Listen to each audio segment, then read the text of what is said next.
the X300 tractor, lawnmower deck. I had the adjuster knob broke off from probably hitting it too many times over the years. And I need to remove the washers are still left in there. So I need to remove it. So if you have a smaller version of this, it'll be better. But we'll try to do what we can with what we have.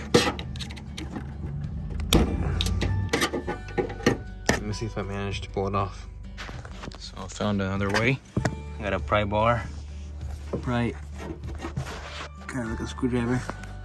As you can see, you go down here and go left to right. One of them I managed to do from the top of a crooked hook, but it was too hard, damaging the tractor. So it's better from the back left tire, passenger side. You just start going from left to right, start removing it.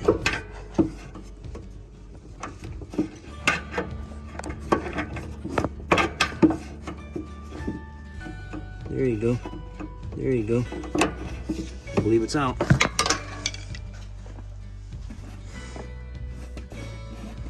Should be. This is the hook that I used before.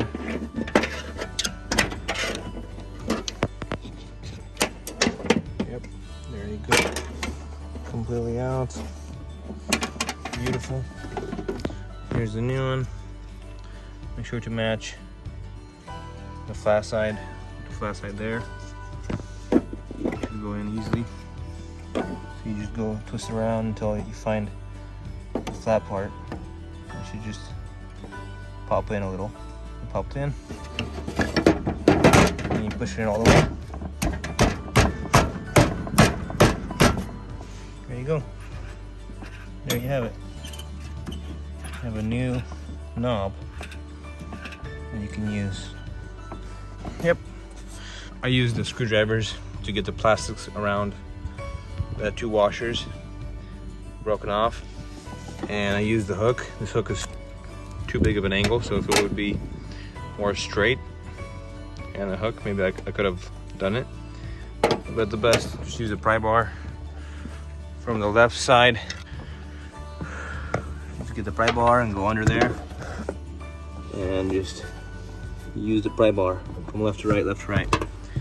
And that should be it for removing and replacing the John Deere X300 or any other John Deere knob that looks similar. You can buy it off Amazon, about 20-30 bucks. That's pretty much. Until next time.